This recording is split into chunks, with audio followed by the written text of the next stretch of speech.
É isso aí, meus amigos. Boa noite. Mais uma vez aqui o episódio do EduCacá e Conexões. Você que está aí do outro lado, já fique bem atento, porque o programa hoje está muito interessante. Você que nos acompanhou esses outros dois episódios atrás, né, não tivemos aqui nos estúdios do Boa Tarde Mato Grosso, mas hoje estamos aqui de volta e aí com uma convidada super especial para falar de um assunto super interessante que vai interessar muito as famílias, vai interessar você que é professor, a todos que nos acompanham.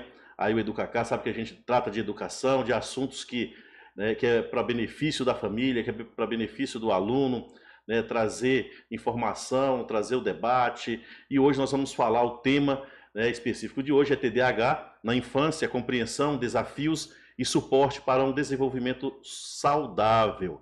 E aí, né, olha só, nesse episódio nós vamos discutir aqui, vamos levar informação para você o transtorno de déficit de atenção e hiperatividade, o TDAH, uma condição neurobiológica que afeta cerca de 5% das crianças no mundo. O TDAH se manifesta por sintomas de desatenção, hiperatividade e impulsividade, e é um dos transtornos mais comuns na infância.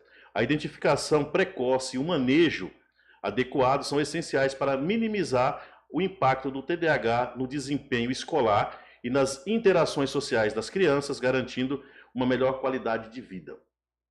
Vamos explorar os desafios enfrentados por pais, educadores, além de estratégias de suporte que ajudam as crianças com TDAH a ter um desenvolvimento saudável e bem-sucedido.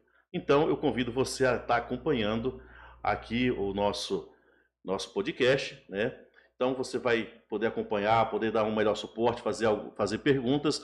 E aí, claro, a nossa convidada, que é especialista na situação aqui, no caso, TDAH, né, nessa área aí, né, a gente tem que chamar quem sabe, não adianta a gente falar aqui, vamos falar com quem entende da situação. É a doutora Heloísa Campos, médica com graduação em medicina pela Universidade Grande Rio, a Unigran Rio, residência médica em pediatria pelo Hospital Municipal Munir Raful, e pós-graduação em transtornos do neurodesenvolvimento infantil e pós-graduação em psiquiatria infantil. Então, acho que nós, né, temos aí um currículo de peso aqui no EduCacá para falar sobre TDAH nessa noite de quarta-feira. Você que nos acompanha aí, o nosso muito obrigado.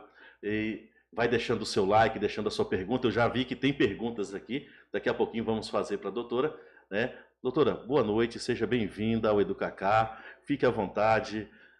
Boa noite, eu quero agradecer primeiramente a oportunidade de estar aqui. Conhecimento é sempre extremamente importante, porque com o conhecimento a gente vai reduzir o preconceito e vai melhorar até a inclusão dessas crianças.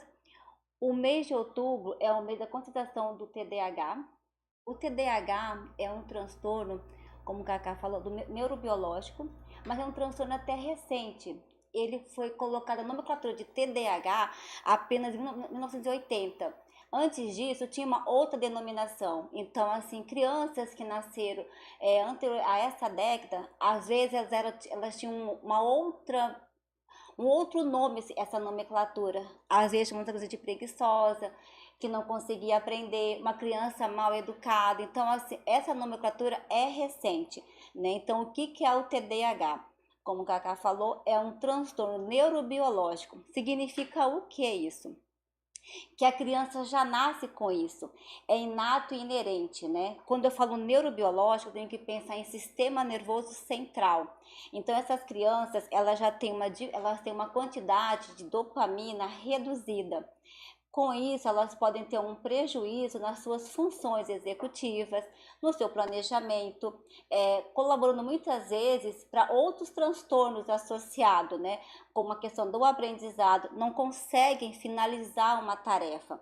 Mas aí vamos falar, é só isso que leva ao TDAH? Não, é um transtorno neurobiológico associado com o fator ambiental e a epigenética. Hoje a gente sabe que os genes, né, que favorecem o TDAH, eles predispõem o TDAH. Não necessariamente essa criança que carrega esse gene vai desenvolver o TDAH. Além desse gene, eu preciso ter outros fatores junto. Quais fatores? A epigenética. O que é a epigenética? Essas mães que durante a gestação fizeram uso de drogas ilícitas ou ilícitas, tabagismo, álcool, podem colaborar com essa questão dessas crianças terem TDAH. Só isso não, eu preciso de outro fator ambiental. A gente sabe que após o nascimento, a prematuridade também é associado, baixo peso ao nascimento, traumatismo craniano, são todos fatores que associados junto favorecem o TDAH. Todo pai, já que tem diagnóstico de TDAH, vai ter um filho com TDAH? Não, né? Mas é uma chance maior de ter, em torno de 2 a 8 vezes a maior chance de ter, né, um genitor com esse diagnóstico de ter o seu filho com TDAH. Nós temos 3 tipos, né, de TDAH. O déficit de atenção, o que é hiperativo e o combinado. Essas crianças, o déficit de atenção, a gente nem gosta muito de falar do déficit de atenção, porque ela pode ter uma atenção focada naquilo que elas gostam. Então, assim, é como se fosse uma inconstância da atenção. Elas têm uma dificuldade de manter a atenção por longos períodos de tempo, porque existe o quê? Uma baixa dopamina. Essas crianças, elas têm um desvio muito rápido da função, né? Então, ela não consegue manter por muito tempo. Então, essa criança não tem, às vezes, um tálamo funcionando de forma adequada. Então, a gente começa a perceber que muitas vezes tudo isso é o quê? É devido ao sistema nervoso central. Então, essa criança que a gente às vezes costuma ver, que não para na sala de aula, que às vezes derruba o material porque não tem organização, que faz parte do próprio transtorno, não é porque ela quer, porque faz parte da condição dela. Então, assim, muitas vezes a gente faz um pré-julgamento que essa criança, ela não trouxe, ela perdeu o material, ela esqueceu. Tem pacientes meus que a mãe no final da semana vai lá e busca de repente os agasalhos que foi perdido todos os dias. Então ela não tem planejamento. Então essas crianças não têm um planejamento de forma adequada. Elas não têm a questão da memorização, né? Então e com isso a longo prazo essas crianças podem ter transtorno do aprendizado. Às vezes agem também de forma impulsiva, né? Então nós temos outro tipo que é o TDAH com a hiperatividade. É aquela criança que fala demais, sem interromper, não consegue brincar sentada, né? Então ela fica se mexendo para lá e para cá, e ela é impulsiva. Então ela faz muitas vezes coisas sem pensar. Ela quer pegar esse copo d'água, ela não pensa 2 vezes antes de pegar esse copo d'água e pega sem pedir permissão.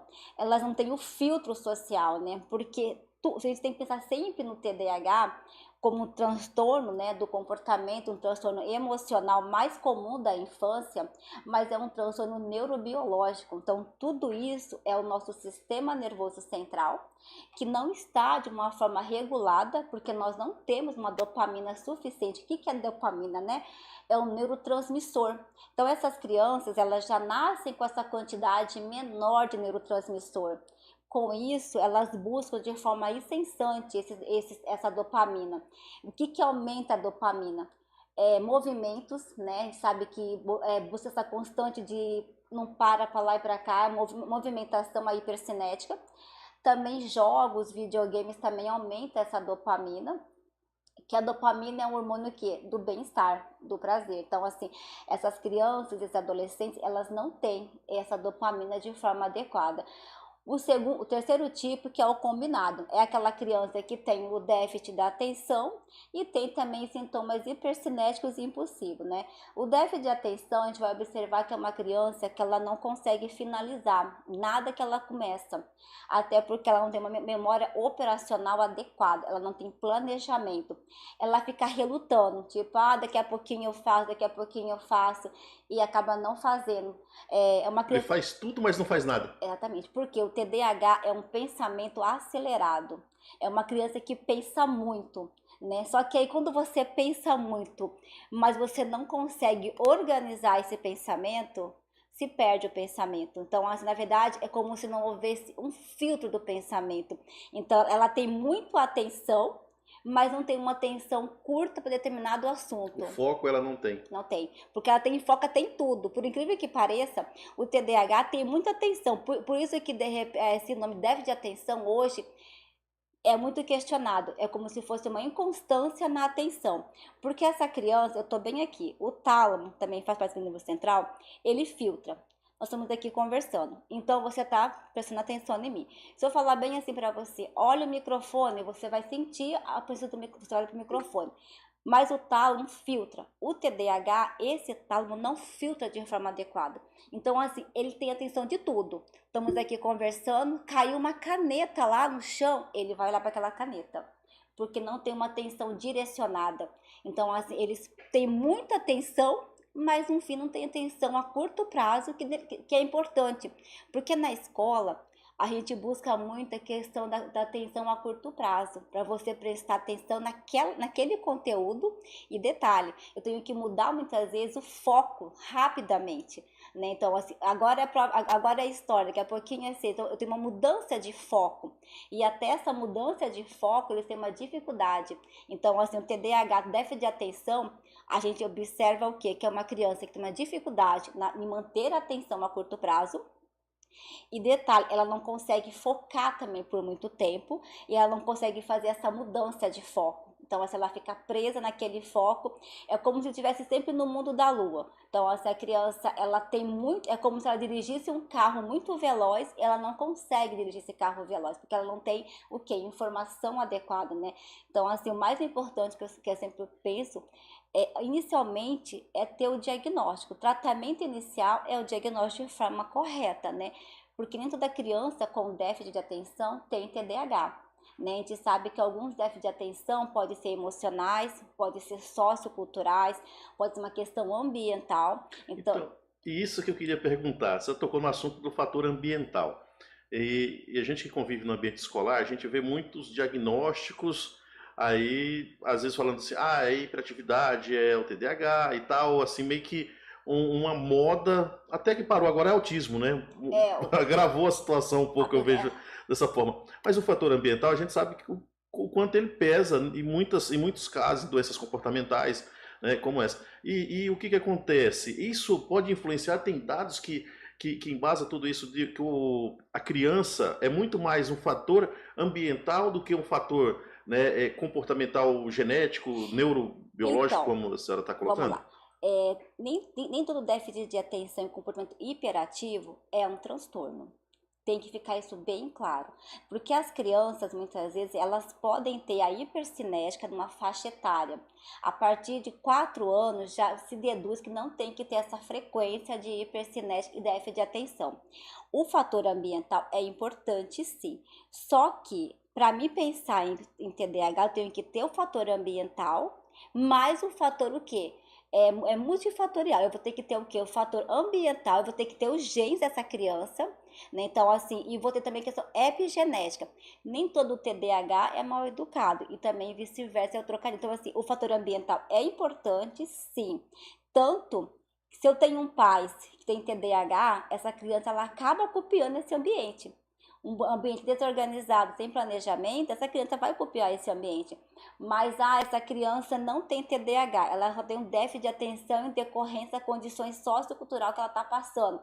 Uma mudança de rotina, uma separação, mudou de escola. Então essa criança tende a ficar mais agitada.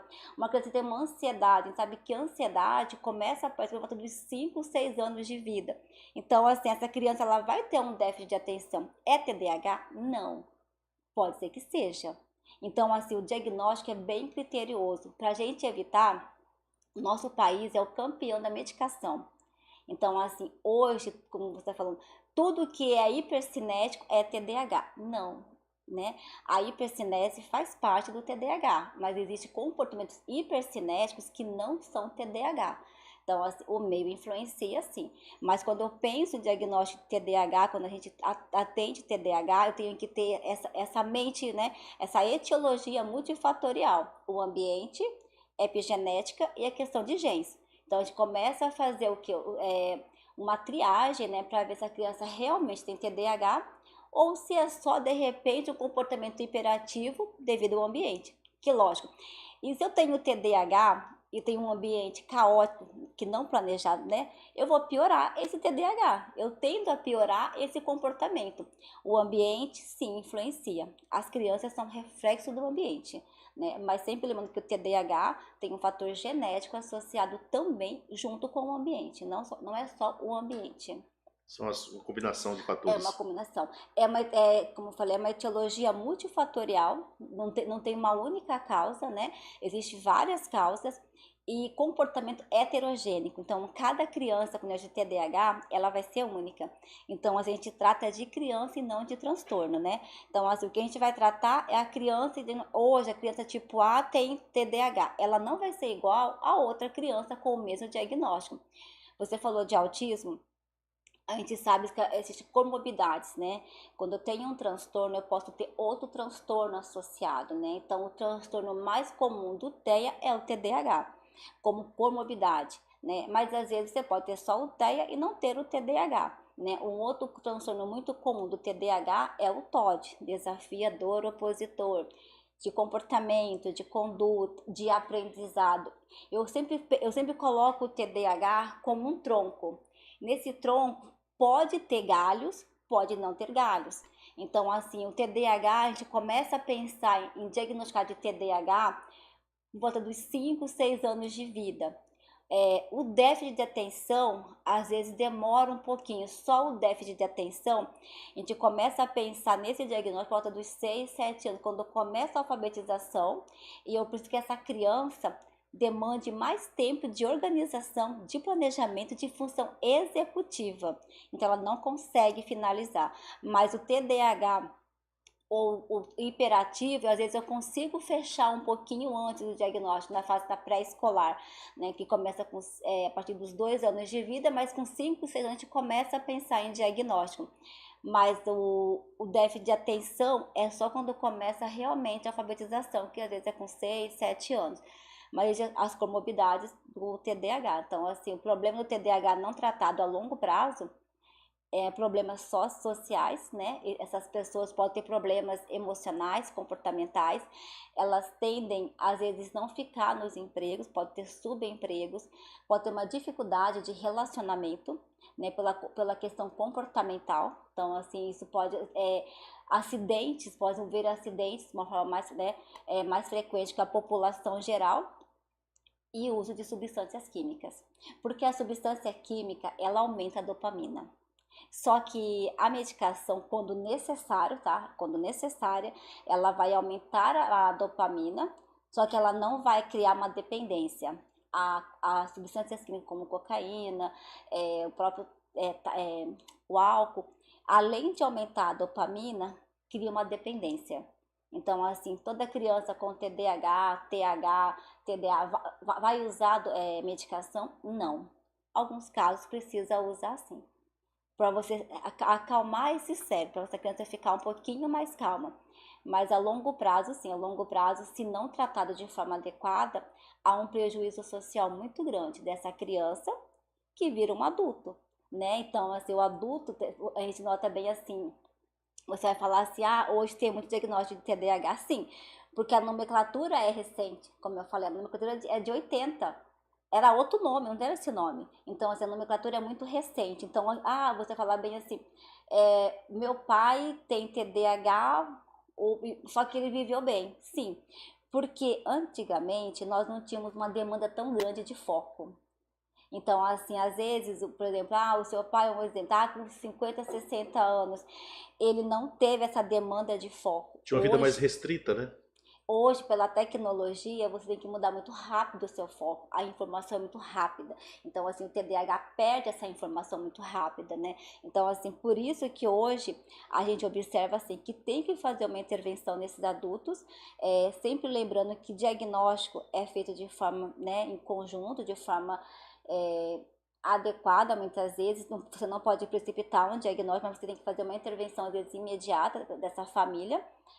O tratamento ele é feito não só por medicamentos, mas por terapias, né, não farmacológicas. Nesse caso, a gente vai envolver o quê? É um conjunto de profissionais, né? Mas nós temos que ter sempre em mente a família junto, né? A família, a escola, né? Eu tenho que pensar na escola, eu tenho que às vezes orientar junto com essa equipe como proceder com essa criança na Porque o escola. desfecho acaba caindo na escola, né? É o momento A, de a sociabilidade, né? primeira queixa quando chega no consultório é meu filho não consegue ler, meu filho não consegue aprender, né? Ou meu filho não para na sala de aula, né? Então isso porque a gente demanda o filtro social.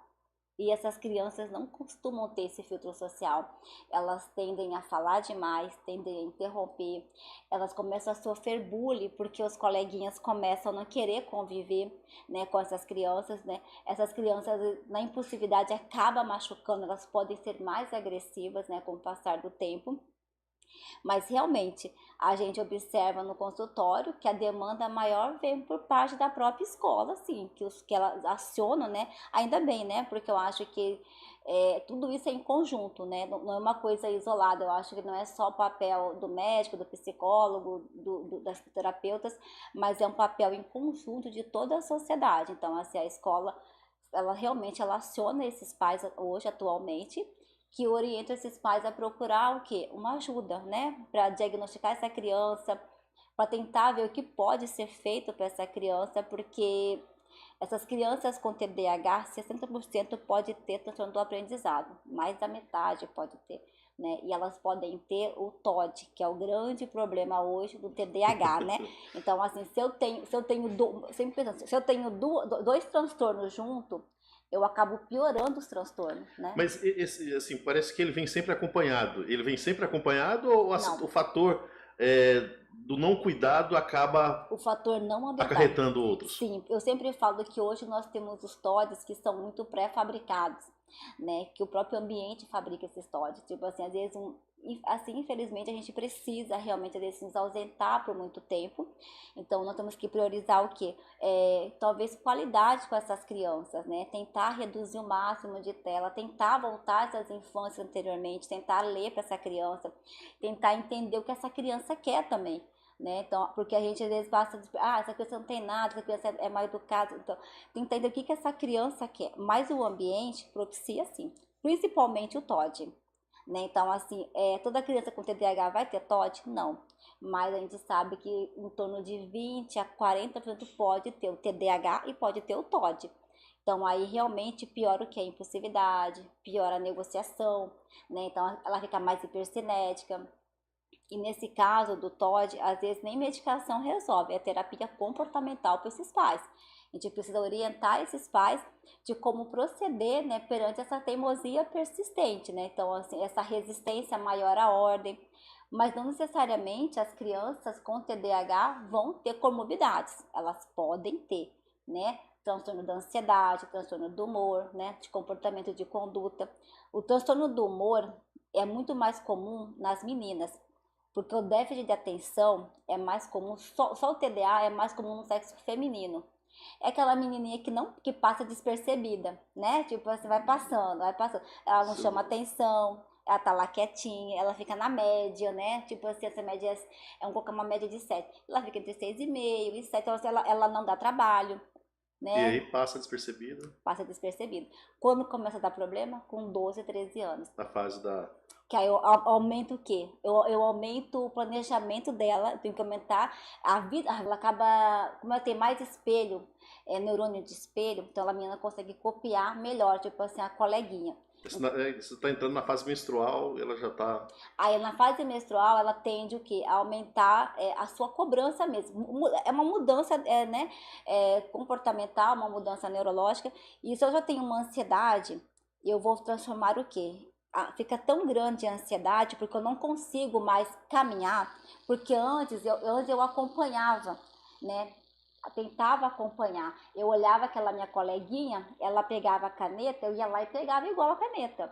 Mas aí, com o passar do tempo, né, eu sempre digo que os problemas só aumentam, né? Não reduz, só aumenta. Então, assim, com o passar do tempo, não é só pegar a caneta, é outras que ela tem que ter, né? Outras funções executivas. E aí acontece o quê? Se eu já tenho uma ansiedade presente, que pode estar presente no TDAH, na segunda infância, que é por volta dos 12 anos, essa ansiedade fica tão grande que leva o quê? Uma oscilação do humor. que aí é a depressão que pode ter, né? Criança tem ansiedade, criança tem oscilação de humor.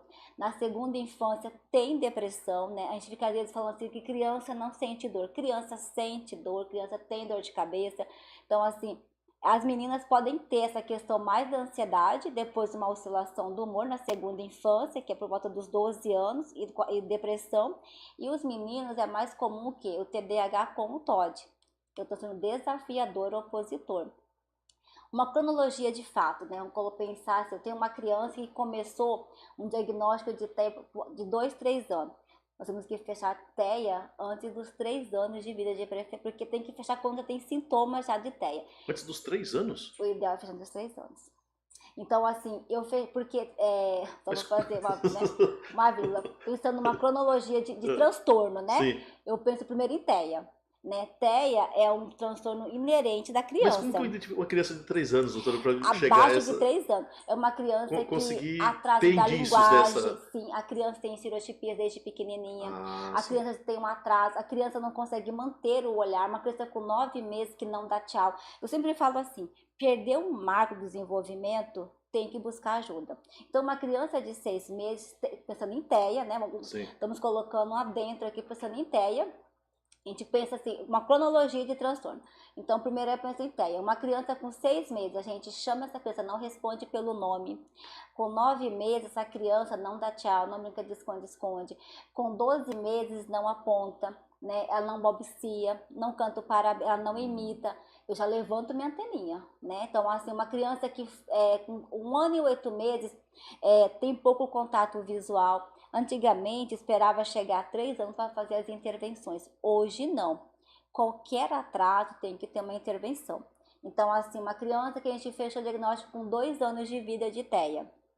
Porque com 3 anos ocorre uma poda neural muito importante. Todo mundo tem essa poda neural. Então, quanto mais cedo eu fecho esse diagnóstico do TEA, melhor vai ser o quê?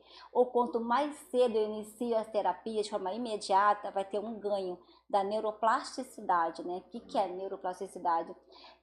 Como eu tenho um neurônio que não está muito bem funcionando, eu faço as terapias adequadas, esse neurônio começa a funcionar bem. E existe a questão de oportunidade, que é a questão da fala, que até os 3 anos é um boom muito grande da fala. Então, a gente não espera hoje, às vezes, chegar a 3 anos para fazer a intervenção. Às vezes, na dúvida, o colega às vezes não consegue fechar um diagnóstico de TEA, né? Fica muito na dúvida, será que é TEA, não é TEA? Então, o que eu faço? Intervenção imediata. Né? Começo a intervenção imediata. Mas eu fechei TEA, um exemplo. Então, essa criança está com 3 anos com TEA. Ela está caminhando super bem. É normal ter essas birras com 3 anos, com 2 anos. 4 anos já pode começar a surgir um outro transtorno, né? Que seria o TOD. Transtorno desafiador opositor. É uma criança que tem uma resistência à negociação, tem uma teimosia persistente. Ela acaba se aborrecendo facilmente. Com o passar do tempo, ela culpabiliza o outro pelos seus atos. Isso é tudo para fazer nossa cronologia. Pensando o TDAH com comorbidades, né? Bem na primeira infância. Então, eu penso TEA, o TOD, aí eu venho para o TDAH. Então, muitas vezes eu tenho essa cronologia de fato. Às vezes eu já inicio com TDAH com 5, 6 anos de vida. Mas eu posso iniciar com TEA, TOD e TDAH. Né? Então, o TDAH, muitas vezes, ela vai ter como comorbidade o TEA e o TOD. E o importante é o quê? Quando a gente pega essas crianças com vários transtornos junto, pensar em criança e não em transtorno. Quando eu falo isso, é para trabalhar com os sintomas dessa criança. Então, assim, quais são os sintomas mais importantes que a gente observa com uma criança com 5 anos, né? Com 5, 6 anos, mas com TEA e TOD já diagnosticado e TDAH. Os sintomas que mais incomodam essa família é a hipercinética, é a teimosia. Né? A questão mais importante da criança é ela não conciliar regras. Então, a gente vai trabalhar com o quê? Com a queixa dos pais. Né? Os pais nos trazem a queixa, ainda mais quando há vários transtornos associados, quando não tem só um. Mas outro caso, então essa criança, ela abriu o TDAH com o quê? Com 5, 6 anos de vida, não tem TEA, né? E o TOD, ela pode apresentar o TOD posterior, sim. o ambiente. O ambiente favorece toda Favorece essa situação. toda a situação, sim. Então, assim, o importante é a gente ter, talvez, mais qualidade, né? Eu falo que a qualidade é importante, porque às vezes a quantidade realmente é muito complicada hoje, atualmente, né? Essa questão da quantidade, às vezes, que você possa dar para o seu filho, né? Mas, assim, mais importante é a qualidade mesmo, você ter um tempo para essa criança, você tentar realmente expressar, né, o que você quer para essa criança, às vezes ir na escola, como que essa escola tá acolhendo o seu filho, você entendeu? A gente sabe hoje que é necessário fazer o PEI, né, para essas Sim. crianças, né? Inclusive, Então, nós falamos isso aqui no podcast passado com a Loredana Santo, né? Ela estava falando justamente sobre o PEI, ela trabalha com autismo, né? mas o PEI é para todas as crianças atípicas e o TDAH é uma criança atípica. A gente colocou criança atípica pensando só em TEA, mas a criança atípica é qualquer criança com transtorno. Então, assim, o TDAH, pela nova lei que saiu, não é nem nova, né, de 2021, que é a 14.254, essa criança ela tem um direito a um auxílio. Quando a gente pensa em auxílio, não é um auxílio de uma CAD, de uma T do lado, mas é um auxílio dessa escola fazendo o quê? Um PEI, uma abordagem para essa criança fazer uma inclusão de uma forma adequada. Então, assim, o TDAH ele tem também o direito ao PEI, né? Mas a gente Sim. nota que tem uma dificuldade, ainda uma dificuldade muito grande, né? Assim, o que eu percebo é como se colocasse agora, como que eu posso falar? A escola hoje está sendo cobrada de uma forma muito rápida e urgente. Precisa Precisa, atender muito rápido rápido, e não essa- foi preparada. Então a gente percebe que começou o preparo agora, né? Então, assim, antes de pensar em TDAH, só na saúde, né? Então, assim, médicos, psicólogos, né? Terapeutas comportamentais, pensando no próprio comportamento dessa criança, mas a gente começou a observar que precisa dar um passo a quem? E a escola precisa dar esse passo, né? E realmente, às vezes, há uma dificuldade grande em fazer esse P dessas crianças, né? Então, Até porque o professor não está preparado, né? Essa, como eu falei, não tem- começou muito rápido, né? A saúde já tá vindo, ó, tá vindo faz tempo a saúde, né? Para acaba que é começar. um descompasso entre educação e saúde, né? E agora a saúde cobra da educação, né? Porque essa própria lei fala que essa criança tem direito à saúde e educação, tem que trabalhar em conjunto. E assim, talvez dessa forma muito rápida, realmente a escola que tem uma dificuldade maior em fazer esse PEI, porque o PEI tem que ser feito também junto com os pais, né? Então, assim, não é só o professor, tem que chamar esses pais para participar desse PEI, para ver qual é a demanda maior, né? Eu sempre falo assim, às vezes uma criança com déficit de atenção, reduzir as tarefas. Não adianta dar muitas tarefas, sabe? Assim, em vez de dar 5 tarefas, dê só 3 tarefas, dê só 2 tarefas. Essa criança não sentar perto da porta, perto da janela, porque qualquer barulhinho tende a distrair essa criança.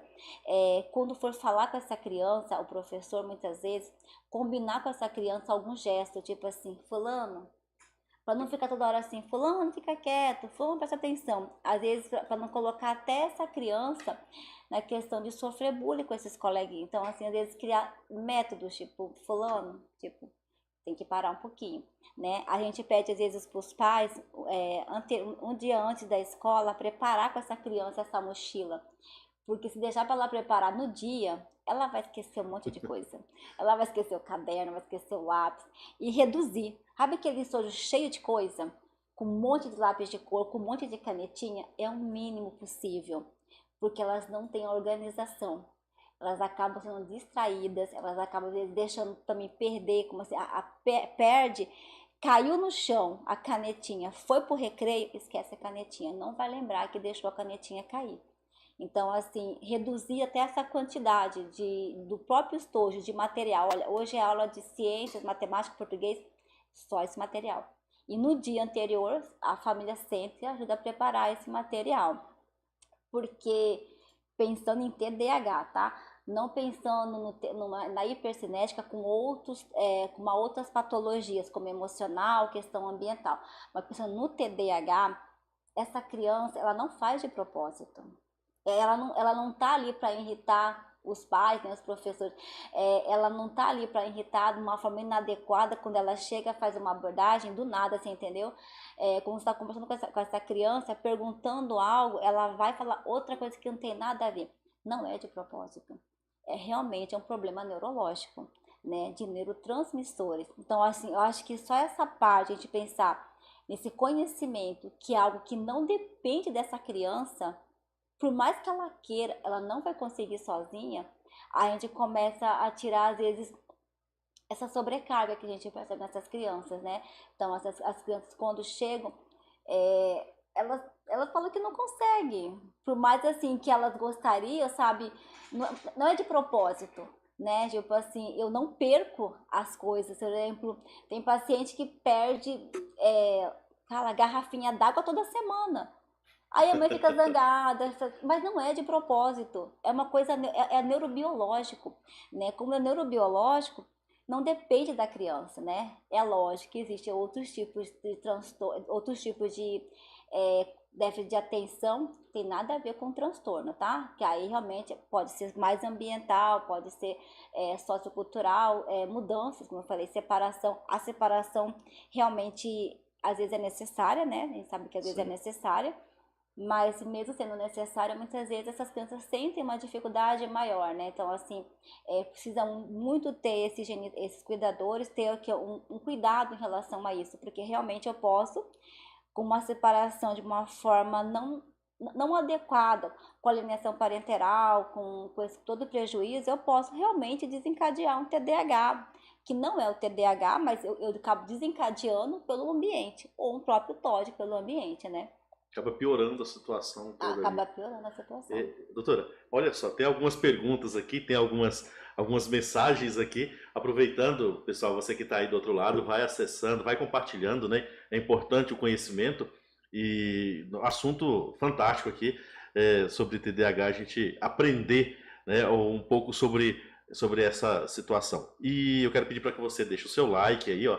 Eu tô vendo que tem mais gente online, mas não deixaram o seu like ainda, então deixa aí, gente, é importante pra gente, tá? Se inscreva também no nosso canal, depois você vai lá no Instagram e acompanha os cortes, tá? Também os trechos nós vamos deixar lá no Instagram, no TikTok, e o episódio completo depois você pode ouvir no Spotify, também vai subir pro Spotify, tá? Então né, em todos os lugares aí. Mas eu quero falar aqui, tem uma pergunta, mas eu vou falar aqui o nome do pessoal que está nos assistindo, a Inês Fernandes, e aí, inclusive ela tem uma pergunta para a senhora. A Ana Helena Campos, Ana Helena M e Ana Helena Campos, né? Diz aqui, ótima médica, Maria Helena, Ana Helena Campos, Ana Helena, cheia de Helena, né? Maria Helena, Iritiane, né? Médica maravilhosa, Thalita Fernanda Rodrigues, né, que faz no caso de ter TDAH e ser autista também. O Leonardo Oliveira, parabéns, doutor, excelente explanação. Jéssica Carvalho, muito importante, orientações sobre como o tratamento deve ser conduzido. Lara, excelente profissional. Nildes Rodrigues, que conhecimento na área da medicina. Parabéns, Deus continue te abençoando, sempre com muita sabedoria. Então, muito obrigado pela audiência de vocês, continue aí ligadinho, nos assistindo, todos os nossos episódios. Mas vamos aqui à pergunta da Inês, e aí, assim, acho que vai fugir um pouquinho, mas aí depois a gente volta aqui para o TDAH. Ela fez a pergunta que é o seguinte: eu vou perguntar à doutora Heloísa como ela avalia a questão de tantos estudantes fazendo uso de medicamentos para ansiedade. Só chegou a falar um pouquinho de ansiedade, mas a pergunta da Inês Fernandes é essa. Mas o diagnóstico principal é só ansiedade? Vamos pensar que sim, né? Então, assim, seria o quê? Ela falou pré-escolar ou escolar? Ela falou só no escolar. Eu conheço a Inês, ela trabalha com aluno do fundamental ao médio, né? Eu acredito que seja aí da idade dos 11 em diante.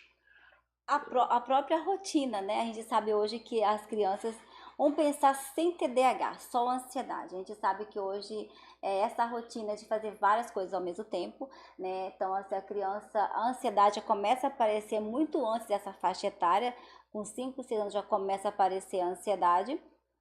Mas é mais a cobrança do meio mesmo, a cobrança social, de tirar nota, de você não errar. A gente percebe hoje que as crianças têm muito medo de ser julgada, de medo de não ser aceita, né? Então, assim, eu só vou ser aceita se eu tirar nota X, se eu andar com tal pessoa, né? Eu acho que é mais o medo da não aceitação. Então, a gente sabe que essas crianças então realmente fazem uso de medicação pensando prescrito por médico, porque é uma pergunta muito vaga, né? Então, assim, pensando assim que é uma criança que realmente precisa de medicação, mas tratando só com medicação não resolve a ansiedade, né? Porque toda ansiedade, ela tem uma causa. Será que essa causa é ambiental? Será que essa causa é escolar? Será que realmente é um transtorno da ansiedade, né? Ah, não, realmente é uma coisa ambiental. Vamos tentar então mudar esse meio, fazer as terapias adequadas para essa criança, né, para esse adolescente, tentar entender que ela não precisa ser aflita o tempo todo, né, que também é normal receber ou não, também é normal não conseguir o que ela gostaria. Essa geração, eu vou fazer, né, fugindo um pouquinho do tema, mas essa geração é a geração do tédio. Então tudo fica entediada, Sim. né? Então porque elas não se frustram. Se você não se frustra, você fica entediada, você vai aumentar a sua ansiedade, porque você busca sempre mais, você não consegue. Ah, eu quero muito beber essa água, eu consigo essa água, mas eu quero mais, né? Foi pouco. Então, assim, você não trabalha com a frustração, você não trabalha com a criança entender que Com a realmente escassez, né? ela vai ter mais não do que sim na vida. Ela vai ser, talvez, menos aceita do que, né, do que ela gostaria de ser aceita. Então, é uma geração do tédio. Então, assim, tudo elas buscam de forma imediata as coisas. Se você não tem de forma imediata, você aumenta a ansiedade. Mas não pode trabalhar com ansiedade somente com medicação, mesmo com o transtorno da ansiedade. Porque se você não trabalha a causa da ansiedade, com o passar do tempo, você vai o quê? Aumentando as suas frustrações. Como eu falei, os problemas só tendem a aumentar com o tempo, né? Hoje eu não sou aceita na escola. Não, hoje eu sou aceita. Essa medicação pode estar sendo usada de uma forma incorreta pelo próprio paciente, de repente. Não foi prescrito por nenhum profissional de saúde. Acontece isso. O que é muito comum hoje que a gente vê é o uso, às vezes, até da Ritalina, do Venvance, né? Porque a Ritalina e o Venvance, eles têm o quê? Vai aumentar a dopamina, que é um hormônio do bem-estar, da concentração e da atenção. Então, assim, usam de forma recreativa, muitas vezes, essa medicação. O problema é que se você já tem dopamina no seu organismo de forma suficiente e você não tem TDAH, quando você usa uma Ritalina de forma incorreta, que é um bioestimulante, você vai aumentar muito essa dopamina que você já tem suficiente e você vai ficar o quê? Muito hipercinético. Você vai ter uma frequência cardíaca aumentada, vai ter sudorese, vai ter tontura, vai ter dor de cabeça, porque a medicação só é usada quando você realmente precisa. Também ansiedade, só usa a medicação por orientação médica, mas não é nem a primeira escolha quando a gente pensa em ansiedade. A gente pensa muito nas psicoterapias comportamentais, inicialmente, né? É lógico, eu pego uma criança com ansiedade, com risco iminente de suicídio, né? Uma depressão associada com ansiedade, aí é uma outra questão, né? Mas o mais importante é não fazer a automedicação, né? Não é porque de repente fulaninha toma uma fluoxetina para ansiedade que a fulaninha B tem que tomar, porque às vezes não vai precisar fazer uso da medicação, e sim realmente da psicoterapia, né? Então, assim, o que a gente percebe realmente hoje, pensando em transtorno de ansiedade, é realmente a questão nossa dessa geração. Essa geração realmente é uma geração que não trabalhou com a frustração. Então, assim, a frustração é extremamente necessária para você trabalhar com a sua ansiedade e com o seu planejamento. Então, assim, não sei se é isso que ela queria dizer, né? Que é muito assim, teria bem que vago, né? teria bem vago, mas pensando em medicação, não façam alta medicação, né? É o ideal realmente, procura um médico com qualquer sintoma de tristeza, uma criança que mudou, quando eu penso em ansiedade, é uma criança que mudou o seu comportamento, né? Uma criança que começa a se isolar, uma criança que não comia muito, começa a comer muito, ou parou de comer, ela parou, ela gostava de jogar tal coisa, não quer mais jogar, ela se afasta da família, às vezes não quer nem tomar banho, não quer nem pentear o cabelo, então ela começa a se isolar. Qualquer mudança de comportamento tem que buscar um profissional para avaliar, né, de uma forma coerente, né, e para ter uma intervenção adequada. Mas a automedicação nunca deve ser feita. Nenhuma Nenhuma medicação, situação. nem antibiótico, né? Nenhuma medicação, porque toda medicação tem um objetivo, né? E tudo que é em excesso faz mal. E o que não precisa piorou. Imagina se eu não tenho TDAH e tomo um Venvance para aumentar a minha dopamina, o que eu vou fazer? Eu vou piorar, eu vou ter um efeito rebote pior, né? Porque a medicação ela é usada para quem precisa. Mas tratamento de transtornos, né, comportamentais, transtornos psiquiátricos, é sempre em conjunto, né? É um conjunto com o quê? Farmacológico e não farmacológico. Você trabalha sempre em equipe, né? E hoje nós temos o quê? Uma parte vinda que é a parte escolar, que vai começar a fazer parte dessa equipe, né? Então, assim, a gente tinha antes a equipe clínica médica, né, com os outros profissionais e ambiental também, com a Agora é família. multidisciplinar, né? Agora nós temos a clínicas, né, multidisciplinar, nós temos a família e temos a escola. Então, hoje, todos os transtornos, se não trabalhar no ambiente escolar, fica ruim. Porque a criança ou adolescente, ele passa a maior parte do tempo na escola. Se você for pensar bem, ela criança que estuda à tarde, ela passa a tarde inteira na escola, ela chega muitas vezes em casa, às vezes ela vai às vezes brincar ou vai ficar no celular. Ela pode dormir um pouquinho mais tarde, acordar no outro dia. Então, assim, ela não tem muito, se você pensar bem, o ambiente escolar, ele consegue detectar vários transtornos. Às vezes, primeiro que os próprios cuidadores, pelo tempo que essa criança fica nesse ambiente. Então, assim, o ideal realmente é reduzir tela. A gente pensando até em ansiedade, a tela aumenta a dopamina em 4 vezes para qualquer pessoa. Imagina. Caramba, tudo isso. 4 vezes. Tipo assim, se eu tenho 100 por 100, aí eu multiplico por 4, entendeu? Então, assim, a dopamina para qualquer pessoa, perdão, as telas em qualquer pessoa, não é só TDAH, em qualquer pessoa vai aumentar a dopamina. A dopamina é um hormônio do prazer, do bem-estar. Então, eu pego um adolescente que fica na tela, né? Fica acho que naquelas influências, naquele mundo maravilhoso, que tudo é Só passando perfeito. rios. Então, assim, que viagem, que não sei do que. Então, assim, ela olha para a realidade dela, né? Então, isso também já é ruim. Então, porque se a gente pensar que a tela também é um mundo fantasioso, né? Que você pensa assim, não, aquela tela também é fabricada, né? Então, assim, quando eu tô lá com uma ansiedade, eu olho lá a tela. Então, eu aumento a minha dopamina do bem-estar. Mas na hora que eu fecho a tela, eu vejo a minha realidade. Então, isso pode aumentar a minha ansiedade. Ainda mais se eu não tenho um ambiente favorável. Porque, assim, o importante não é a gente ter, é a gente ser. Né? O importante, a felicidade está nas pequenas coisas.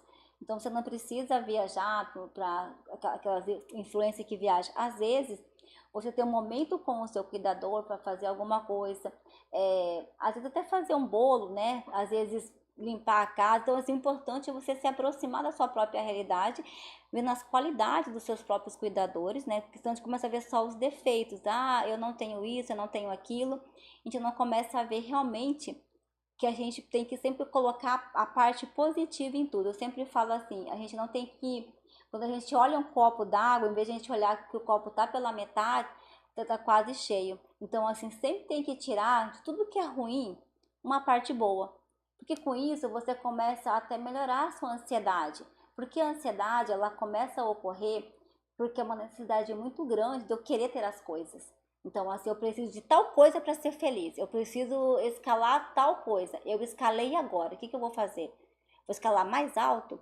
Eu não me contento com aquilo que eu tenho. Então, assim, pensando em ansiedade, realmente é uma geração do tédio, essas crianças que estão, crianças e adolescentes, mas os cuidadores podem fazer uma mudança, sim. Podem brincar, como a gente brincava antigamente, de stop, de mímica, né? Perguntar como que essa criança se sente perante a própria escola também. E os pais precisam ir na escola. Porque às vezes só chega assim, a gente pergunta para esses cuidadores, mas o que é escola? Você foi na escola, a escola manda um relatório, você lê um relatório, você fala, mas você foi na escola? Para tentar entender o porquê essa ausência de empatia, por que essa criança está agressiva. Será que ela não teve um problema que fez ela ser agressiva? Né? Ou ela foi a causadora, ou ela estava se defendendo. Então, assim, eu acho que realmente é em conjunto, né? As terapias têm que ser em conjunto. Família, a escola e a parte médica e a parte multidisciplinar, né? Psicólogas, TO, fono, porque a gente sabe que essas crianças com TDAH podem ter um problema na fala. E só a questão da fala já dificulta. Pode ter um problema de coordenação motora, de uma psicomotricidade de forma inadequada. Então, derruba as coisas, bate os pés. Então, assim, precisaria de uma psicomotricidade junto. Então, assim, hoje seria esse trio, né? Essas 3 vertentes para trabalhar com o TDAH, mas eu vou até um pouquinho a mais.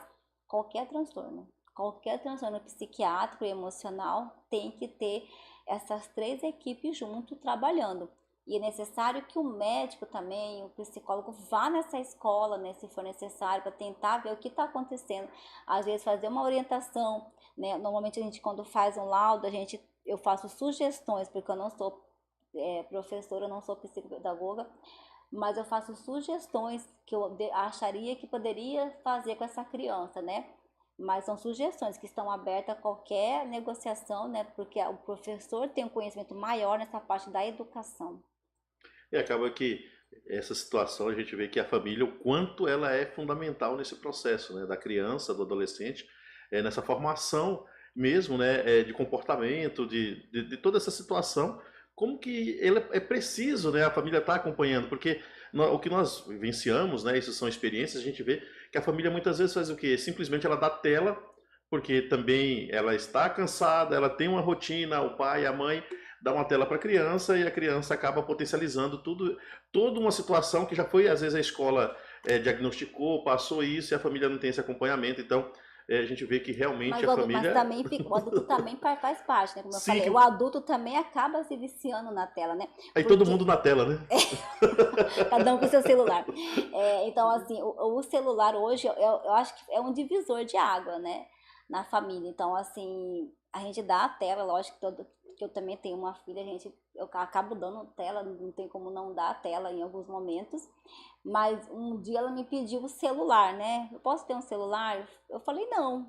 Ah, mas fulano de tal tem, mas fulano de tal não tem a mãe fulano de tal. Então, assim, aí nós temos que entender, nós temos que ser amigos dos nossos filhos, nós temos que dar carinho, dar respeito, mas nós também temos que fazer uma educação, né?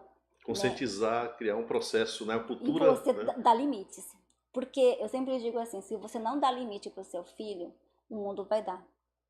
E E da pior aí, forma, né? e às vezes, aí o que vai acontecer? Você pode aumentar outros transtornos ou aparecer, como a ansiedade e a depressão.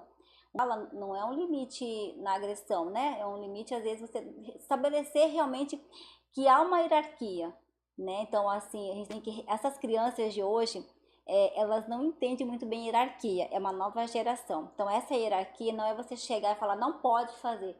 Tem que explicar o porquê não pode fazer. Isso demanda tempo, porque os pais estão cansados, estão exaustos, então assim, é mais fácil acabar você dando até a tela.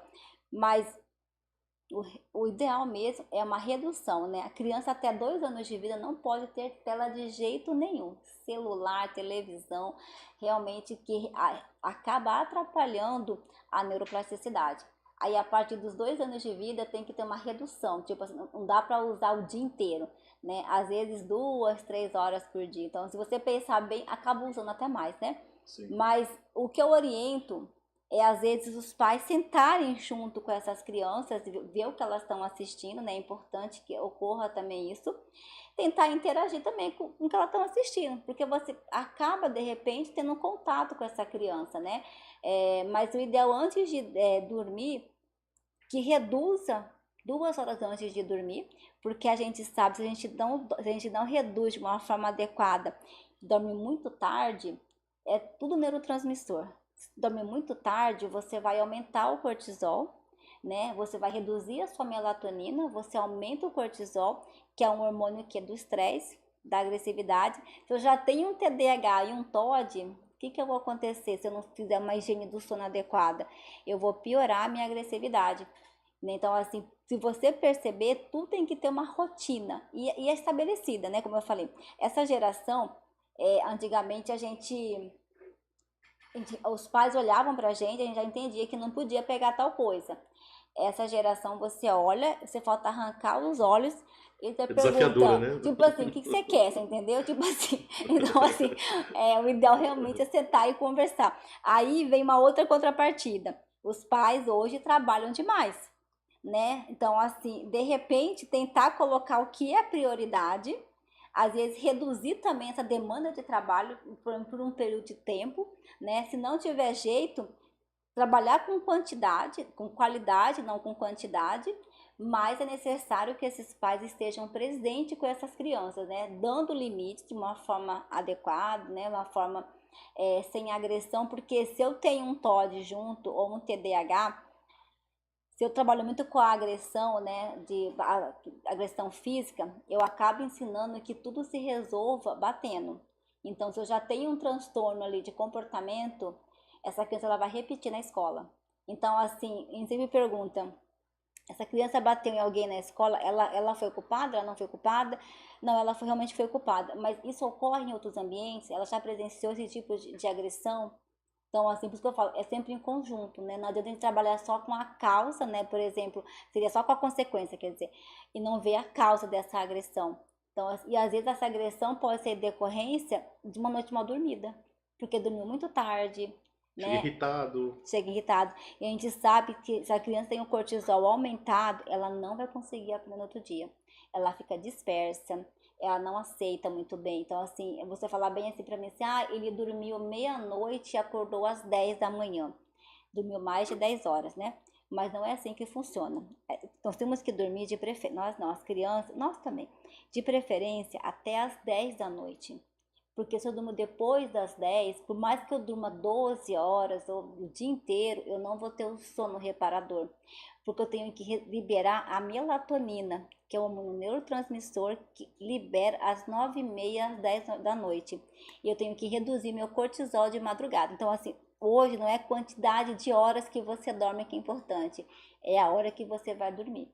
Até isso você vê. E você tem uma outra coisa, a gente sabe que açúcar em excesso, coisas industrializadas, elas podem piorar alguns comportamentos, né? Então a gente sabe hoje que o próprio açúcar, salgadinho, ultra skin, aquelas, acho que bolacha, elas acabam piorando alguns tipos de comportamento. Então assim, houve como a questão da gente ter como assim ser mais fácil viver, né? Hoje você pode comprar um bolo rapidinho, não tem que fazer, mas em contrapartida também tem isso aí. Então, assim, às vezes o ideal é tentar fazer um bolo com essa criança, né? Tipo, vou fazer um bolo, trabalhar com a matemática, pega lá 3 ovos, pega lá tal Coisa coisa. mais manual.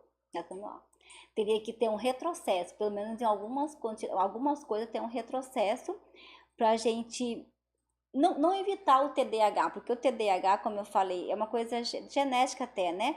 Mas às vezes Não piorar a melhorar, situação. melhorar essa criança no contexto não só familiar, mas social, porque o TDAH, por incrível que pareça, a hipercinética do TDAH tende a desaparecer com 12 anos de vida, mas o que persiste é o déficit de atenção e a impulsividade Então, ao eu ia longo do perguntar uma tempo. coisa, tem cura? Não, Não. não tem. Nenhum transtorno tem cura, né? Por isso que eu falei, a medicação ela vai ser coadjuvante. Porque o que vai resolver é terapia comportamental cognitiva, muitas vezes. Eu vou trabalhar com o que é isso? Não, assim, eu não sou psicóloga, né? Mas normalmente a terapia cognitiva, eu trabalho com 3 coisas. Seria pensamento, emoção e comportamento. Então, muitas vezes eu trabalho com a emoção para melhorar o comportamento.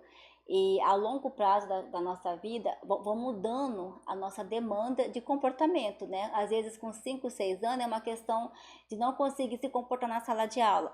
Às vezes com 20 anos, às vezes eu não conseguir parar no emprego, porque o TDAH ele é muito impulsivo. Significa muitas vezes como assim, ele está no emprego, o chefe chama a atenção dele e ele tem que às vezes não retrucar. Mesmo estando certo, o TDAH ele retruca. Então, por isso que tem a questão de mandar embora muitas vezes. Tem o subemprego, né? Então, não para muitas vezes o emprego.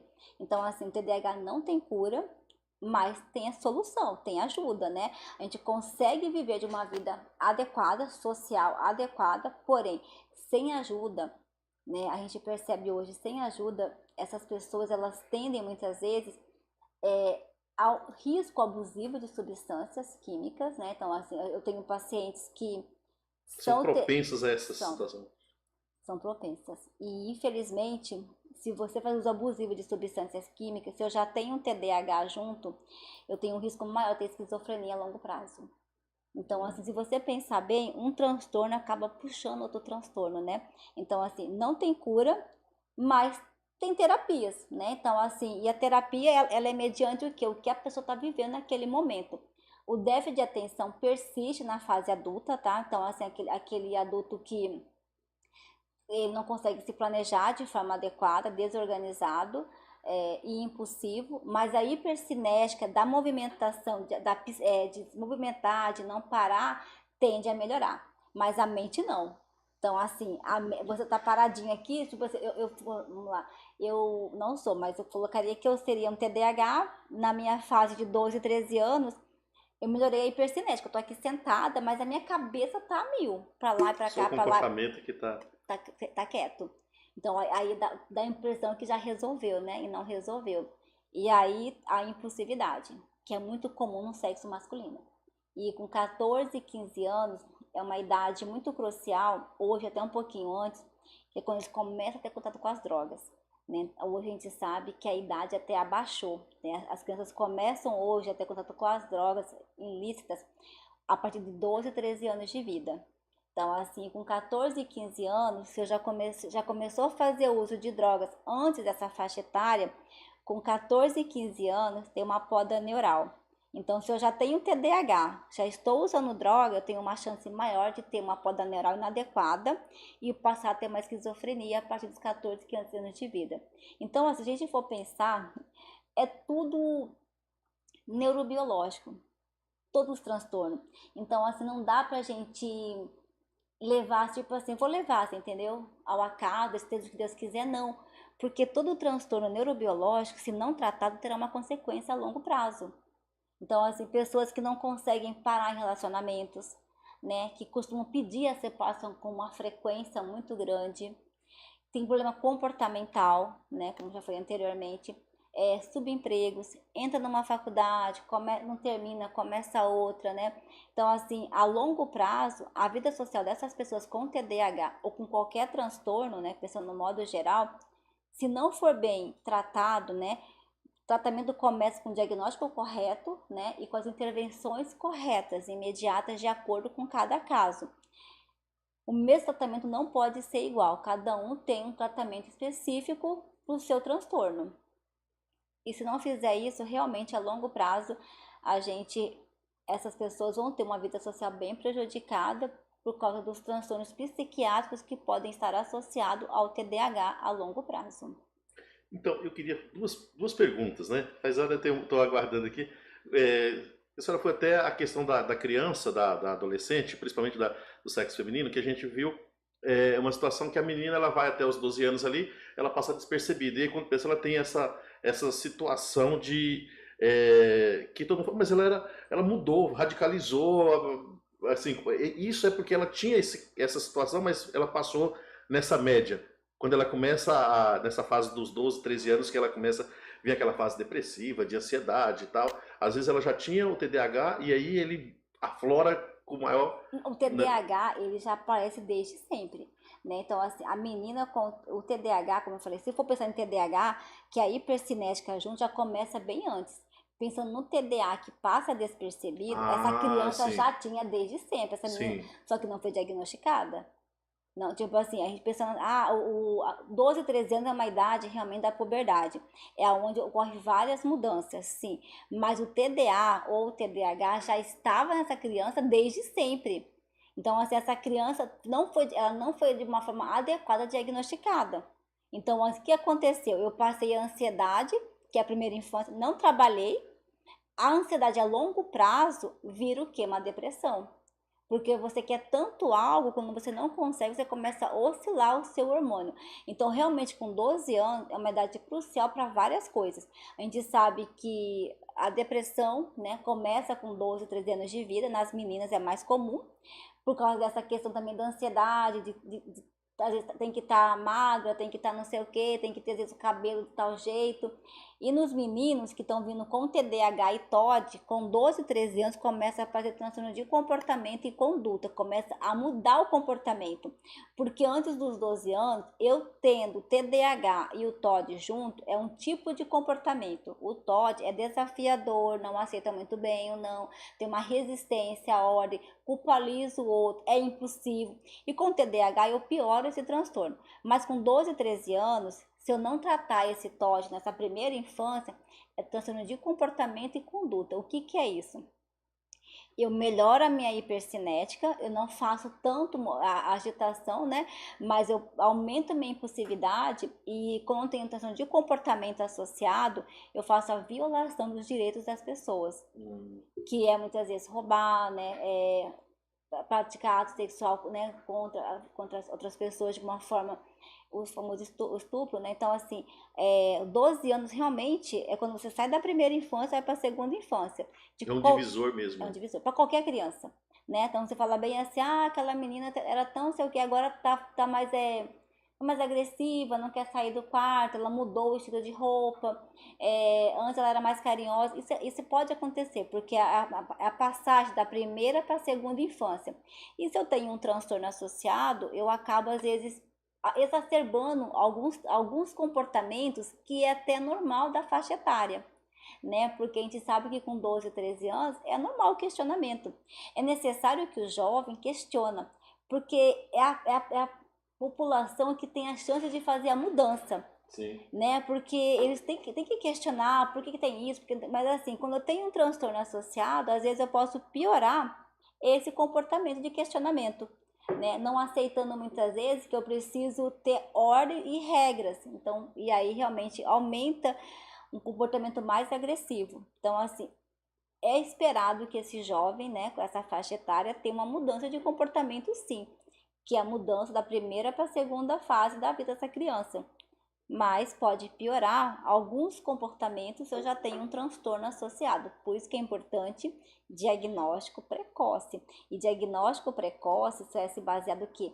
Através de conhecimento, né? Então, assim, buscar sempre a ajuda de qualquer profissional, não faça a automedicação, não cria rótulos para o seu filho, tipo assim, meu filho tem tal coisa, não cria rótulos, a gente começa a criar rótulos, então assim, mas qualquer mudança de comportamento, isso pode ser desde pequenininho, qualquer atraso dessa criança, demorou para falar, demorou para engatinhar, demorou para andar, qualquer atraso e qualquer mudança de comportamento tem que buscar ajuda, né? Ajuda psicológica, ajuda médica, para a gente fazer uma intervenção imediata, mesmo não tendo diagnóstico. Mas o que a gente sempre pede é para não fazer rótulos. Meu filho tem TDAH. Às vezes ele só tem um comportamento hiperativo, que é normal. Uma criança com 3, 4 anos, ela pode ser hiperativa. Pela região frontal, às vezes está em crescimento. Mas assim, busque sempre ajuda, né? Eu acho assim que o primeiro passo é o conhecimento. Através do conhecimento, né, você consegue criar um trajeto melhor para essas crianças, né? E não faça rótulos, né? Então, assim, eu acho que senão a gente começa a fazer muito falsos positivos, né? A gente começa a dar muito diagnósticos que não são diagnósticos, né? Então, assim, a gente fica numa busca muito grande de diagnóstico para iniciar terapias e esquece que o mais importante é as terapias e às vezes o diagnóstico vem junto com as terapias. E aí quando não, realmente essa criança é TEA, né? Isso mudou bastante, graças a Deus. Porque a gente esperava fechar o diagnóstico de TEA para começar as terapias. Hoje não. Já vai junto. Começa junto. Qualquer atraso. E Sim. TDAH tem que seguir a mesma linha, né? Sim. Qualquer dificuldade. E aproveitando, doutora Heloísa, tem mais aqui algumas mensagens, né? A Nildes, acho que eu já falei. Uhum. Ela falou aqui, amei a sua explicação na área da medicina, você é muito inteligente. Nildes falou, minha pérola, tá aqui. Jade de Deus, excelente. Falou aqui embaixo, doutora Heloísa é uma das melhores profissionais que trabalha com criança em Cuiabá. E o Theo e a Mari, né? A Maiane está aqui também. Perfeito tema. Parabéns, doutora Heloísa, parabéns, professor Cacata. Elza Castilho, um abraço para você, né, minha amiga. Tá aqui, parabéns. Porque através dela a gente conseguiu esse encontro, né? Através da professora Elza, né? Um abração para a Elza, né, gente boníssima da primeira qualidade aí, a professora Elza Castilho. Nós já estamos indo para o final, né? Eu quero agradecer a audiência de todos que estão aí nos acompanhando, né? Mais de 20 pessoas assistindo, né? No horário quarta-feira à noite, tá aí, é muito bom estar aqui. E falando de um papo assim, a gente fica ouvindo e aprendendo, né? E a pergunta que se tem aqui, a senhora falou que não tem cura, mas o diagnóstico precoce ele é importantíssimo. Se eu tenho um caso, uma situação que a família chega ao diagnóstico ali, a criança com os 3 anos, dentro dessa fase ali que é o cronológico, e ela segue todo o tratamento. Apesar desse adulto, ele vai continuar, né, a parte do estereótipo ele vai diminuir, mas e aí, como que ele vai prosseguir a vida dele? Ele vai precisar continuar com medicamento, com terapia? O que ele precisa para continuar a vida dele adulta, né, para não enveredar nesses comportamentos, por exemplo, impulsivos, muitas vezes, que pode ocorrer? Pensando no TDAH ou no TEA, esse diagnóstico? Olha, nos dois casos. O TDAH que é o mais grave, né? Não, o TEA é mais grave, né? O TEA é mais grave. A terapia é a longo prazo. Sim. Não tem um fim, você entendeu? Como eu falei, que a cada momento da sua vida há uma nova etapa. Então, assim, a gente começa com uma terapia, pensando numa terapia comportamental na escola, a criança melhorou, daqui 5, 6 anos começa o vestibular. Ela começou a ter um problema novamente na escola, começa as terapias. A terapia é ao longo da vida, talvez uma frequência menor, você entendeu? Sim. Uma frequência menor. A medicação também, às vezes a medicação é necessária em um dados momentos, às vezes não. Como não é uma doença, então assim, é um transtorno, é necessário que tenha sempre esse olhar, né, da equipe multi, né? E a criança, com o passar do tempo, ela começa a entender como ela se comporta, ela começa a criar estratégias, né, para manter o foco. Então, assim, as psicólogas acabam orientando, acabam ajudando como criar estratégias para manter o foco, né, durante a escola, durante a faculdade. Por exemplo, essa menina tem TDAH, quando ela for engravidar, ela pode aumentar a ansiedade, então ela precisa, às vezes, um cuidado maior. Então, assim, a terapia, o que pode acontecer é uma redução de frequência, né? Às vezes vai uma vez por ano, uma vez a cada 6 meses, mas aí cada caso é um caso. Então, assim, não tem como a gente colocar um critério de alta num transtorno, porque a vida vai mudando com o passar do tempo. Então, assim, os problemas vão surgindo com o passar do tempo.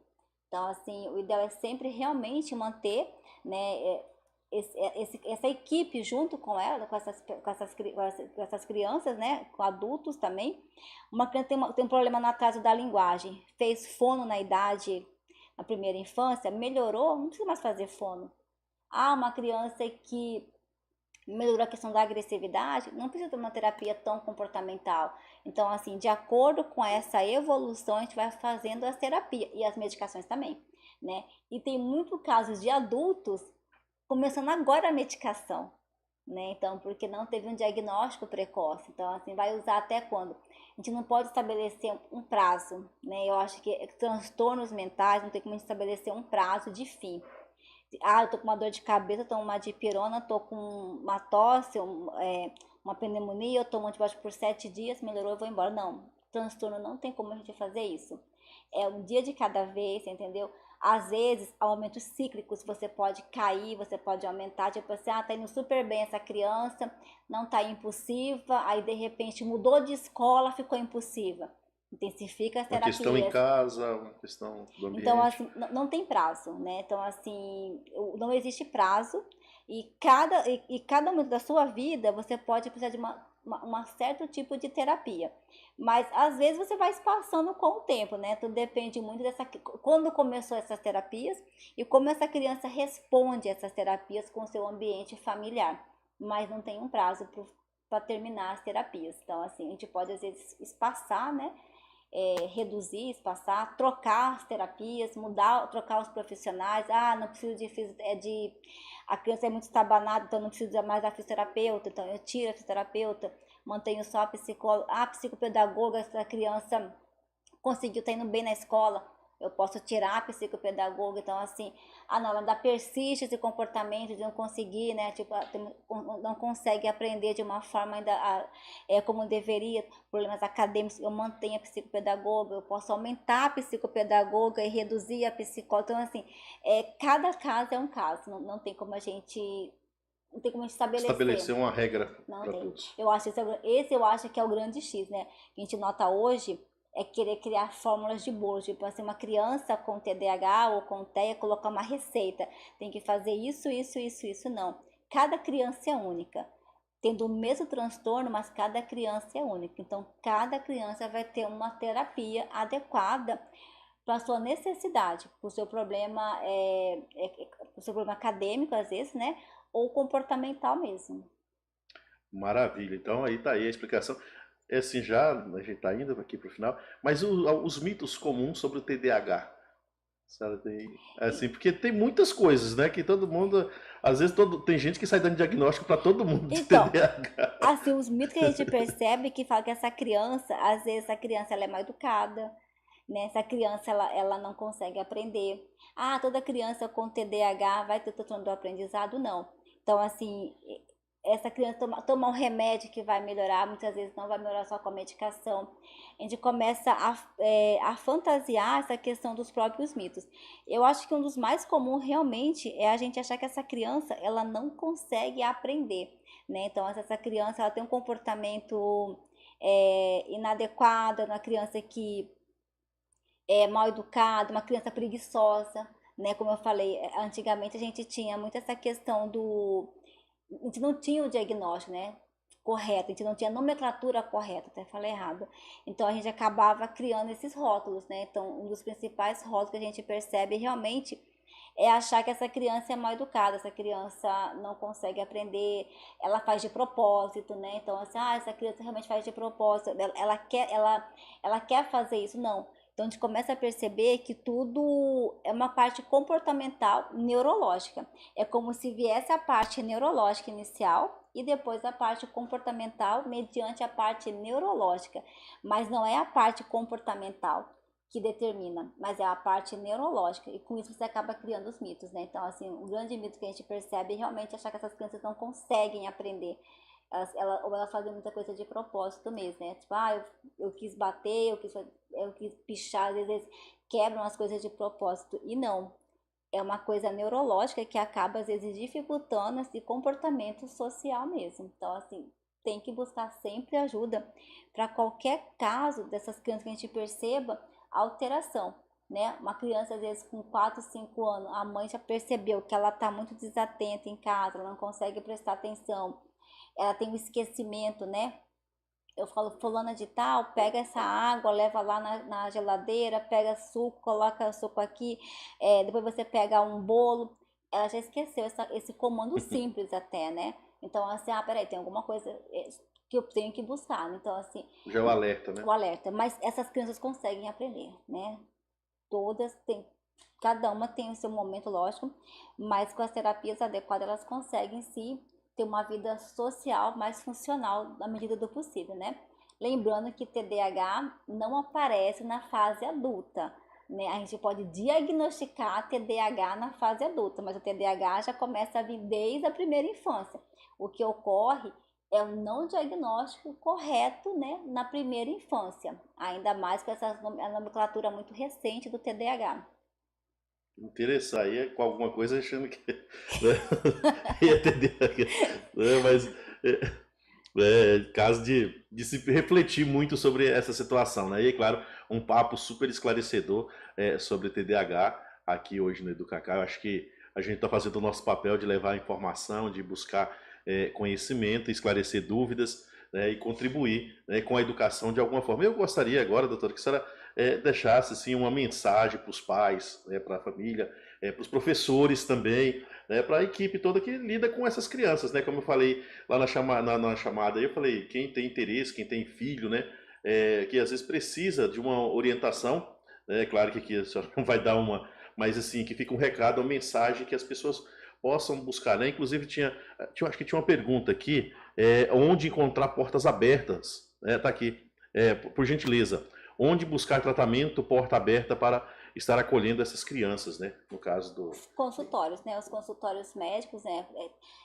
Pediátricos, psiquiátricos, então assim, tá sempre de porta aberta, mas tem que pensar, tem que ter habilidade para trabalhar com isso, né? Para a gente evitar os falsos positivos que ocorrem. Então, assim, qualquer local, né? Psicólogo, que você, o seu pediatra de rotina ou psiquiatra, então assim, para buscar fazer esse diagnóstico, né, em conjunto, para começar a fazer as terapias adequadas. Eu acho assim que a mensagem importante que a gente tem que ter, eu acho que é empatia, né? Nós temos que ter uma empatia, empatia em relação ao outro mesmo. Pensar que isso é um transtorno, né, que neurobiológico, que a gente precisa fazer uma intervenção adequada, imediata, né, muitas vezes, e temos que também respeitar essa criança, né, porque às vezes nós temos uma ânsia muito grande como cuidador, que essa criança já consiga aprender a ler, tipo assim, em 6 meses, né, 2, 3 meses, e às vezes não vai, né, então assim, eu acho que tem empatia, né, empatia com o filho, a escola tem empatia com essa criança, não fazer rótulos, né? Eu acho que esse é um grande problema que a gente percebe, mas fora ter empatia, eu acho que buscar conhecimento. Eu sempre digo que o conhecimento é a base de tudo. Sem conhecimento, você não consegue fazer uma inclusão adequada, você não consegue lutar pelos seus direitos, né? Como cuidadora dessas crianças. Então, assim, e você vai ter uma inclusão mais adequada. Então, assim, sempre buscar um profissional da saúde que da sua confiança, habilitado, capacitado, para fazer esse diagnóstico, né? E iniciar a terapia de uma forma adequada, né? Então, assim, entender que cada um vai ter o seu momento. E aí vale a pena realmente refletir na questão da empatia. Eu acho que falta ser mais empático em relação ao próximo. Atualmente, que a gente percebe é a não empatia em relação às dificuldades que o outro está tendo, né? Então, assim, o TDAH é uma dificuldade neurobiológica, né? É um déficit de atenção neurobiológica com hiperatividade e impulsividade.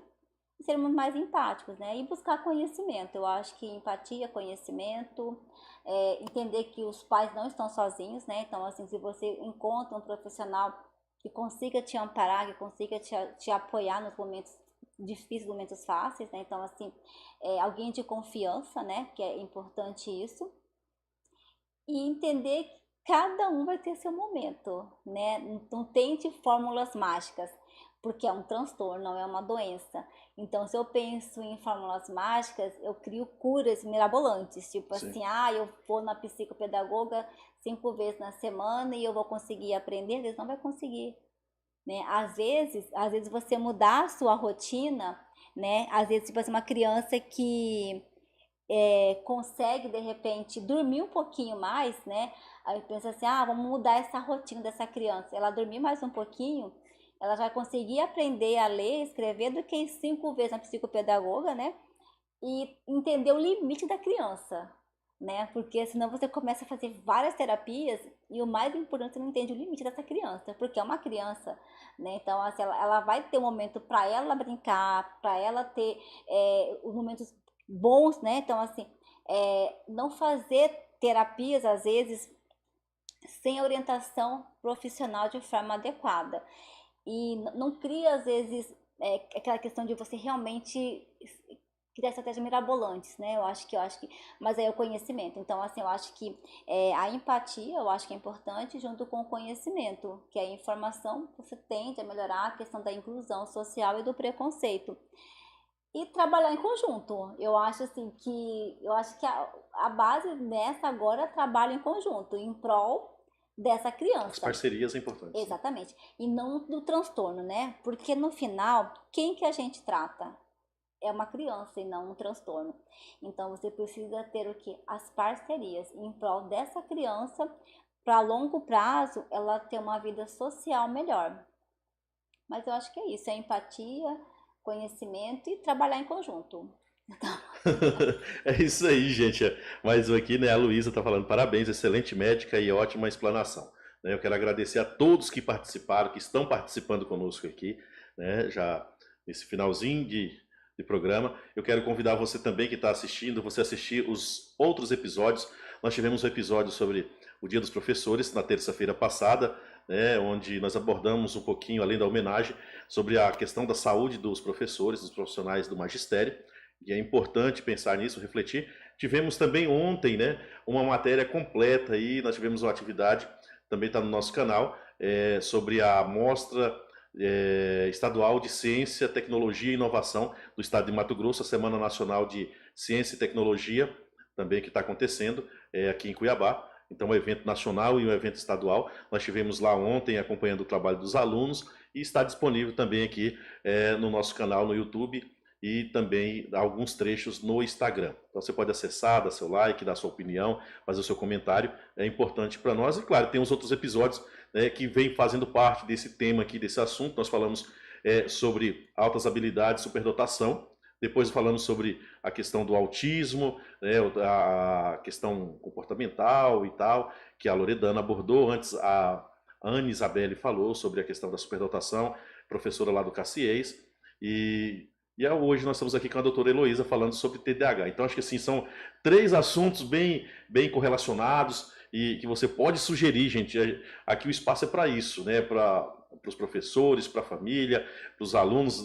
Nós vamos trazer assuntos assim, né? Que está sempre relacionado à educação e às vezes vamos trazer um tema aqui de metodologia. Agora nós estamos trazendo um tema voltado para a saúde, que é para ajudar também. A ideia nossa é contribuir dessa forma, trazer pessoas que possam agregar aqui a sua vida também, não é só falar de uma coisa que às vezes a gente tem mais facilidade. E quero convidar também, amanhã, né, nós temos a professora Jaqueline Gisele, né? Tem que ver com o Felipe aqui, confirmar, mas está confirmada ela para quinta-feira, falando sobre o Mais Inglês. Mais uma vez aí o programa Mais Inglês. E na outra semana, na quinta-feira, nós vamos falar sobre o Enem. Nós temos aí os professores Will confirmado, a professora Maria Inês, a professora Cris, o professor Everaldo, o professor Marcelo também que está nos assistindo, a professora, quem mais? O professor Bidu também nos confirmou a sua presença, mas está faltando a Laura Monge também, está confirmada. Então nós vamos estar aqui com os professores falando sobre o Enem, uma live aí para, não é gente, vamos ensinar, não, vamos refrescar a memória de vocês aí, dos alunos, vamos estar fazendo o convite a todos, então fica aí o nosso recadinho para vocês assistirem, nos acompanharem essa live aí com esses professores aí fera sobre o Enem, né, você que está preparando, porque no final de semana seguinte já é o Enem. Mas voltando aqui ao nosso assunto, doutora, eu gostaria muito de agradecer, mas eu vou falar um pouquinho mais adiante. Nós temos aqui umas perguntinhas, assim, um bate-pronto para a senhora. Sim, pode responder de forma rápida, né, assim, para descontrair um pouquinho. Né, que a primeira pergunta é qual é a sua paixão? Eu acho que a vida, né? A vida. A minha família, a vida, eu acho que a gente saber. Acho que a minha família e a minha vida seriam 2 grandes paixões. Quando você tem a família, você tem que, né? E a vida junto com a família, né? Eu acho que seria minha família e a minha vida, né? De modo geral, a vida em família, né? Vamos colocar a vida em família. Acho que seria essa paixão. Sim. E a medicina. A medicina. Também. Se você pudesse viver em qualquer lugar do mundo, onde seria? Aqui mesmo. Aqui mesmo, passando calor. Passando calor. A gente nasce num lugar que precisa nascer para ajudar, né? Então, assim, eu acredito que nada é por acaso. Sim. Então, assim, a gente está sempre no lugar que a gente precisa estar. Então, assim, eu nasceria onde eu nasci, estaria no mesmo lugar, porque eu acho que é uma precisão para eu estar aqui. Então, assim, se é para mim ter nascido aqui, é porque realmente eu tenho que contribuir com algo aqui. Então, seria aqui mesmo, não teria outro lugar. O seu maior sonho não realizado? Eu realizei muitos sonhos, muitos, né? Graças a Deus, Deus me contribuiu com vários sonhos. Quando a gente pensa em sonho não realizado, de um modo geral, eu acho que a gente tentava realmente tentar entender a dor do outro. Eu acho que seria mais isso, você se colocar no lugar do outro, entender que o outro tem medo, que o outro vai fracassar. Eu acho que seria mais isso. Talvez um sonho não realizado e difícil, talvez, de se realizar, é realmente você tentar se colocar no lugar do outro, em muitas situações. Então, assim, mas sou imensamente grata por tudo que Deus me deu, graças a Deus eu tive muitos sonhos realizados.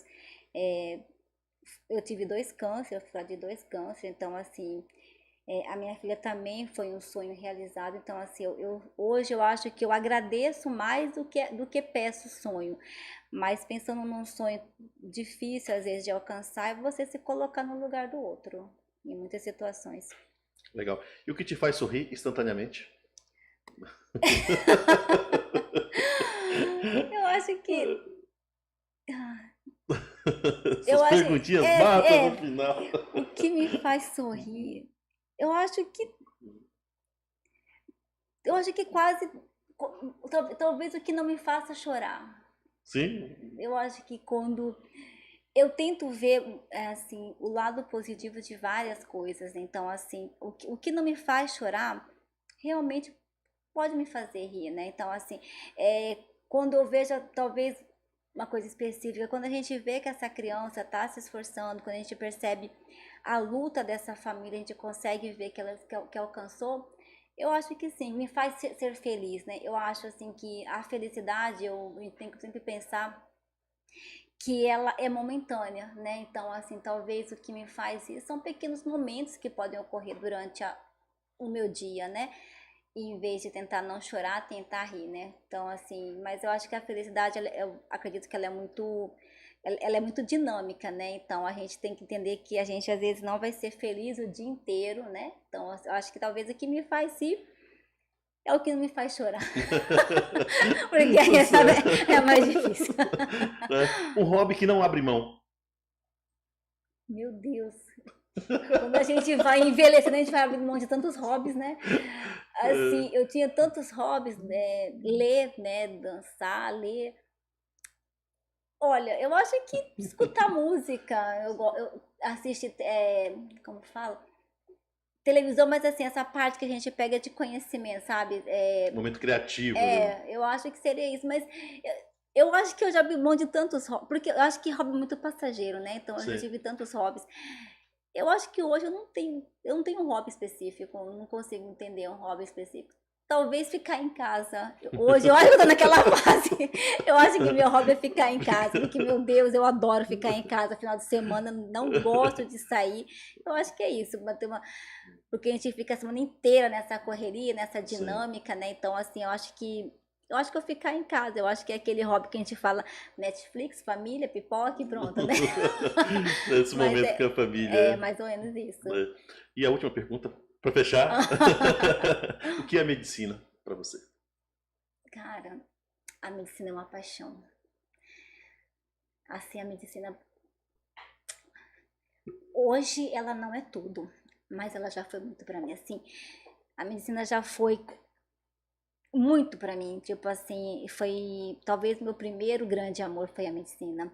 Então, assim, a medicina, eu nem sei dizer, eu acho que ela para mim ocupa uma grande parte da minha vida. É uma paixão que eu tenho, que eu preciso controlar muitas vezes, que eu preciso dar um freio. Eu acho que um freio, colocar ela sempre em terceiro plano, né? Não em primeiro plano, porque a medicina é muito contagiante. Quando você pensa em ser médico, é muito gratificante, assim, é muito bom. Então, assim, é uma paixão que eu tento controlar, mas é uma paixão que eu amo muito. Então, assim, eu não me viria hoje não sendo médica, né? Já tentei não ser médica, mas eu fiz até odonto antes de ser médica, mas eu não consegui não deixar de ser médica. Então, assim, eu amo ser médica, não, eu amo tentar ajudar, porque às vezes eu não consigo ajudar. Sim. Mas eu gosto muito de tentar ajudar. Então, assim, é uma paixão que eu tenho. Então, assim, é uma grande paixão. Não a primeira, mas é uma grande paixão que eu tenho, ser a medicina. Tá aqui aí as excelentes respostas. O Emerson Braga, parabéns, Heloísa, sucesso sempre, gratidão, né? gratidão. Então... Gente, muito obrigado. E onde encontrar a doutora Heloísa? Pode deixar aí o seu recadinho, onde encontrar essa profissional que todo mundo está elogiando aqui, né? Pode falar onde encontra, seja na rede social, no consultório, Então, hospital, onde a que... minha rede social é doutora Heloísa, né? Campos, DR, Heloísa com Z, Campos. atualmente eu tenho consultório, né? Trabalho na rede pública, também no espaço Ser Planalto, que é para crianças com TEA, mas nas redes sociais tem a questão do endereço, né? Então, assim, é lá no Bosta da Saúde. Mas se quiserem me seguir, é a doutora Heloísa Campos, né? Então, porque no meu Instagram tem bastante informações também, né? Então, assim, como eu falei, o conhecimento é a base de tudo. E nós não podemos segurar o conhecimento, né? Então, assim, o país que segura o conhecimento, ou segura a informação, é um país que não consegue dar continuidade a muitas coisas. Então, assim, a informação é a base de tudo. Então, meu Instagram tá lá, tá aberto. Se tiverem interesse de me acompanhar, de ver meu trabalho, meu pequeno trabalho, porque, só para finalizar, quando eu era criança, eu fui na praia pela primeira vez e tinha muitas conchas, né? E eu comecei a jogar essas conchas no mar. Aí me disseram, mas você não vai dar conta, porque há muitas conchas, né? Aí eu falei assim, mas se cada um fizer a sua parte, a gente consegue. Então, assim, é um pequeno do meu trabalho, que é muito pouco perante toda essa imensidão, né? Mas se tiver interesse estamos lá aberto para compartilhar informação, conhecimento, troca de figurinha. É o meu Instagram, doutora Heloísa Campos. É isso aí, pessoal. Se você quiser falar mais alguma coisa, estamos encerrando aqui. Né? Eu quero agradecer imensamente a senhora ter tirado esse tempo Eu que aí agradeço. de estar, né, no trabalho, de estar com a família e estar aqui, né, como a senhora falou, contribuindo com mais essa ação, com mais essa atividade nossa aqui do Educacá e Conexões, que nós somos, eu falo aqui, apaixonado pela educação e temos um compromisso de vida com a educação. Acho que tudo começa pela educação. Então, e trazer, né, uma médica aqui, falando desse assunto que afeta tanto a educação, isso é importante, né, para a gente refletir, para a gente pensar, para a gente buscar os parceiros corretos e claro, assim, é uma pessoa super competente, né, gente, Ai, aqui, obrigada. conhecedora, que tem profundidade do que fala, então eu acho que Gratidão. foi muito enriquecedor, né, acho que é um conteúdo riquíssimo, né, e assim nós encerramos o Educacá e Conexões. Agradeço novamente, Eu que né, agradeço. por sua Gratidão. presença, contribuições valiosas, né, se você gostou aí, né, desse episódio, compartilhe com seus amigos, continue acompanhando, né, os nossos conteúdos e até a próxima, gente. Tchau, tchau.